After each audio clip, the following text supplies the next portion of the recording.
নারী কর্মীর ওপরে বসের কুনজর পড়লে করণীয়। বর্তমানে কর্মক্ষেত্রে নারীর অংশগ্রহণ যত বাড়ছে, ততই নিরাপদ কর্মপরিবেশ নিশ্চিত করার একটা গুরুত্বপূর্ণ হয়ে উঠছে। কর্মস্থল শুধু আয় উপার্জনের জায়গা নয়, বরং মর্যাদা, সম্মান ও আত্মমর্যাদা রক্ষার ক্ষেত্র।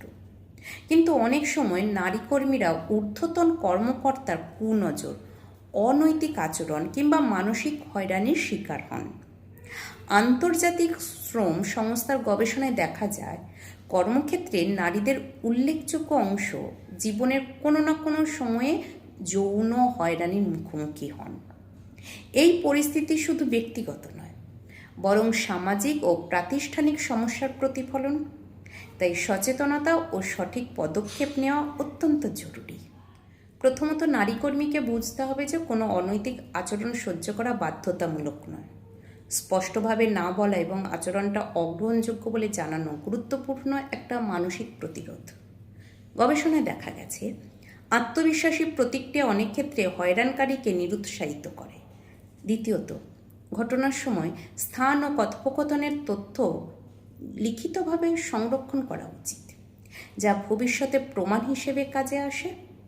তৃতীয়ত, প্রতিষ্ঠানের অভ্যন্তরীণ অভিযোগ কমিটি, মানব সম্পদ বিভাগ বা নীতিমালা অনুসারে আনুষ্ঠানিক অভিযোগ করা প্রয়োজন।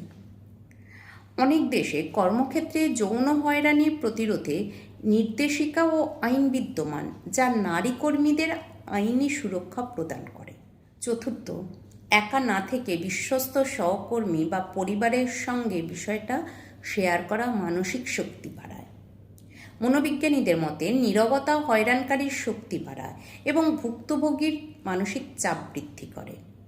প্রয়োজনে নারী অধিকার সংগঠন, আইনজীবী বা কাউন্সিলিং সাহায্য নেওয়া অত্যন্ত কার্যকর হতে পারে। কর্মক্ষেত্রে সম্মিলিত সচেতনতা তৈরি করা জরুরি, কারণ নিরাপদ পরিবেশ প্রতিষ্ঠানের উৎপাদনশীলতা বাড়ায়। গবেষণায় দেখা গেছে, নিরাপদ কর্মপরিবেশে কর্মীদের দক্ষতা ও কর্মসন্তুষ্টি উল্লেখযোগ্যভাবে বৃদ্ধি পায়। তাই প্রতিষ্ঠানগুলোকে জিরো টলারেন্স নীতি গ্রহণ করতে হবে।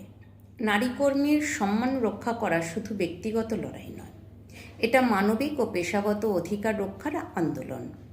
ভয় বা চাকরি হারানোর আশঙ্কায় অন্যের মেনে নেওয়া সমস্যাকে দীর্ঘস্থায়ী করে তোলে। সচেতনতার প্রমাণ সংরক্ষণ, আইনি পদক্ষেপ ও সামাজিক সমর্থনই হতে পারে সবচেয়ে কার্যকর প্রতিরোধ। একজন নারী যখন অন্যের বিরুদ্ধে দাঁড়ান, তখন তিনি শুধু নিজেকে নয়, ভবিষ্যৎ কর্মজীবী নারীদের পথও নিরাপদ করেন। নিরাপদ কর্মক্ষেত্র গড়ে উঠলে সমাজের ন্যায়, সম্মান ও সমতা প্রতিষ্ঠা পায়। তাই কুনজরের বিরুদ্ধে নীরবতা নয়, সাহসী ও সচেতন প্রতিরোধী হওয়া উচিত সবার অঙ্গীকার।